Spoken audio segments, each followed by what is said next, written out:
Tenang aja, seorang pria tantang pemerintah beri 10 miliar kalau paksa vaksin, ditulis oleh Syardi dari siwar.com. Sebelum kita lanjut, jangan lupa subscribe dan nyalakan loncengnya agar Anda menjadi yang pertama mendapatkan informasi dari jurnal terupdate. Belum lama ini sebuah video beredar di mana seorang pria berpeci yang diduga kuat sebagai provokator terhadap massa unjuk rasa di Sulawesi Utara viral di media sosial. Unjuk rasa tersebut ditujukan kepada pemerintah yang mereka anggap gagal. Pria itu bertingkah seperti pemimpin unjuk rasa, di mana dia berdiri di tengah massa yang berkerumun. Dia menyampaikan pendapatnya mengenai vaksin yang diberikan oleh pemerintah dan rakyat yang berhak memilih ingin divaksinasi atau tidak. Di negara yang merdeka ini saya katakan, biarkan rakyat merdeka, divaksin atau tidak, katanya. Pria tersebut bahkan menantang pemerintah untuk memberikan 10 miliar rupiah kepadanya jika ingin dirinya menjalani vaksinasi. Jangan kalian paksakan, Bapak Ibu yang terhormat. Boleh kalian paksakan kami vaksin, tapi tanda tangani dulu 10 miliar rupiah kalau terjadi apa-apa setelah saya divaksin, katanya menantang. Dia mengatakan bahwa masyarakat Indonesia sebenarnya tidak mau divaksin. Perlu saya sampaikan di tempat yang terhormat ini, kalaupun banyak masyarakat mau divaksin, demi Tuhan itu bukan dorongan berpikir tentang kesehatan, katanya. Tindakan orang ini sebenarnya menyesatkan.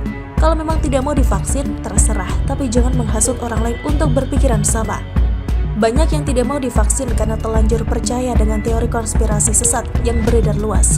Salah satunya adalah vaksin yang mengandung magnet. Koin bisa menempel di lengan, atau ada juga yang dengan bodohnya mengatakan orang yang divaksin bisa berubah jadi zombie.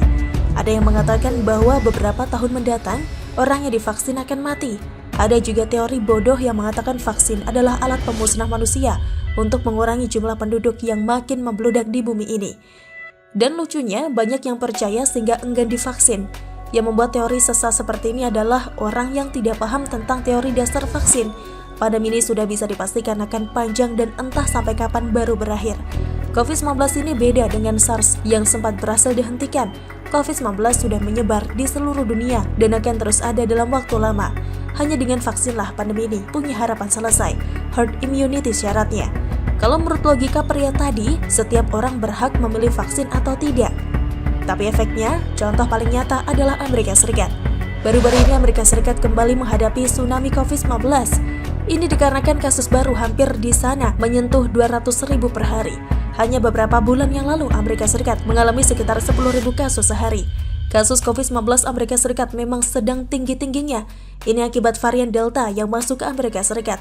Secara total jumlah kasus positif corona di Amerika Serikat per 27 Agustus 2021 adalah 38.158.495 orang. Jumlah ini hampir sama dengan populasi Kanada dalam seminggu terakhir.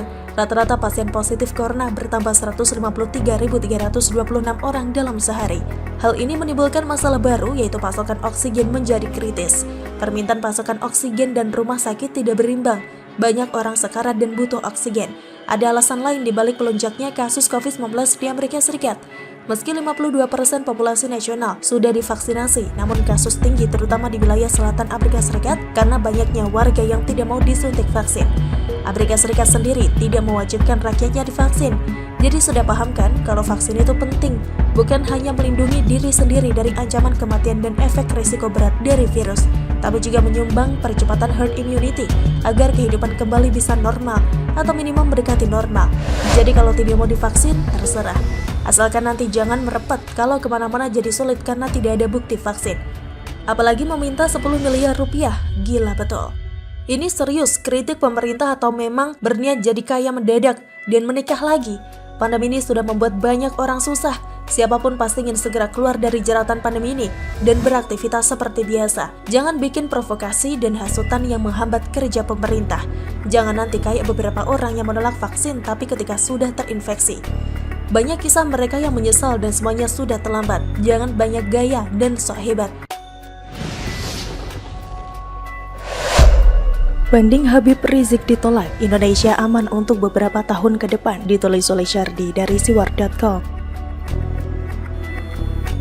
Sebelum kita lanjut, jangan lupa subscribe dan nyalakan loncengnya agar Anda menjadi yang pertama mendapatkan informasi dari jurnal terupdate. Nasib Habib Rizik sepertinya tidak bisa diubah lagi. dalam hal upaya untuk membebaskan diri dari jeratan hukum kasus tes swab di Rumah Sakit Umi. Habib Rizik pada tingkat pertama divonis 4 tahun penjara. Habib Rizik dinyatakan bersalah telah menyebarkan berita bohong terkait hasil tes swab dalam kasus Rumah Sakit Umi sehingga menimbulkan keonaran. Habib Rizik tidak terima dengan vonis tersebut dan memutuskan mengajukan banding. Dan hasilnya mengenaskan. Pengadilan Tinggi atau PT DKI Jakarta menolak permohonan banding Habib Rizik. Artinya, Habib Rizik tetap divonis 4 tahun penjara terkait kasus swab Rumah Sakit Umi Bogor.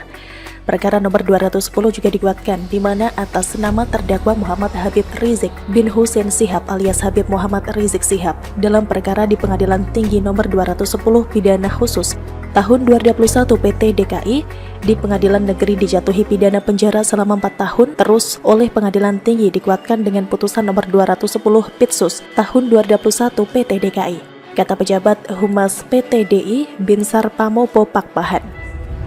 Selain Habib Rizik, PT DKI juga menguatkan vonis Hanif Alatas atau menantu Habib Rizik dan Dirut Rumah Sakit Umi Andi Tatat. Keduanya juga tetap divonis 1 tahun penjara.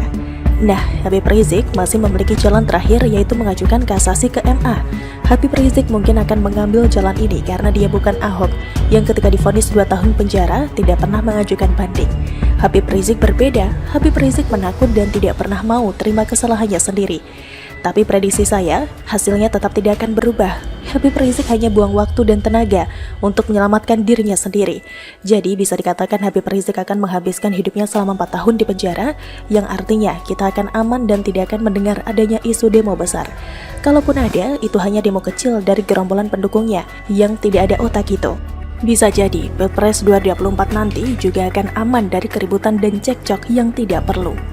Habib Rizik benar-benar ditumbangkan sampai tak berkutik, pengikutnya pun dibikin kocar-kacir, ormasnya dibubarkan. Dulu enak-enak diundang Raja Arab Saudi sebagai tamu istimewa VIP, katanya hidup enak dan nyaman di sana, malah memilih pulang dan cari perkara, masuk penjara pula, kasihan sekali deh. Kekurangan dari hasil banding ini adalah vonis 4 tahun. Akan jauh lebih baik jika hukumannya ditambah 10 tahun cukuplah, biar tua di penjara. Orang ini memang layak dan pantas hidup di sana. Kadang kasihan melihat orang ini, tapi kalau mengingat kelakuannya, emosi pun mendidih. Apalagi ulah pendukungnya yang rata-rata kasar dan barbar. Buktinya adalah 4 polisi terluka akibat diserang massa pendukung Habib Rizik Shihab di Cempaka Putih, Jakarta Pusat.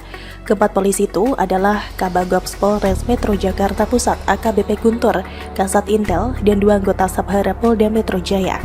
AKBP Guntur sempat pingsan setelah dikeroyok massa, dipukuli dengan bambu dan ditendang.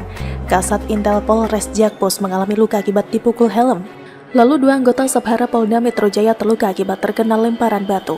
Puluhan orang ditangkap akibat demo ricuh ini, dan 5 diantaranya membawa senjata tajam. Seperti biasa, mungkin Komnas HAM tidak akan bersuara terkait terlukanya polisi akibat barbarnya pendukung Habib Rizik. Tapi kalau dibalik, maka Komnas HAM biasanya teriak polisi represif dan tidak berperi kemanusiaan. Standar ganda yang bikin mual. Mengingat itu semua, rasanya ingin sekali melihat Habib Rizik dihukum sampai minta ampun. Pendukungnya terlalu gila, sering berbuat anarkis. Otaknya entah ditaruh di mana. Tiap kali demo selalu ada lemparan batu, membawa senjata tajam dan anarkis. Hanya karena kecewa dengan hasil banding, mereka berubah jadi seperti preman kalap. Hukum dan negara seolah tidak ada artinya di mata mereka. Makanya, aparat tidak perlu terlalu kasihan dengan mereka. Menggunakan pendekatan humanis sama saja mengundang mereka untuk memandang rendah aparat. Makanya, aparat seringkali jadi objek kemarahan mereka. Aparat kadang jadi bulan-bulanan. Sesekali memang gerombolan ini harus dibasmi. Peduli amat dengan komentar Komnas HAM. Bagaimana menurut Anda? Silahkan tulis komen Anda di kolom komentar. Jangan lupa untuk like, subscribe, dan share. Arkana pamit, sampai jumpa.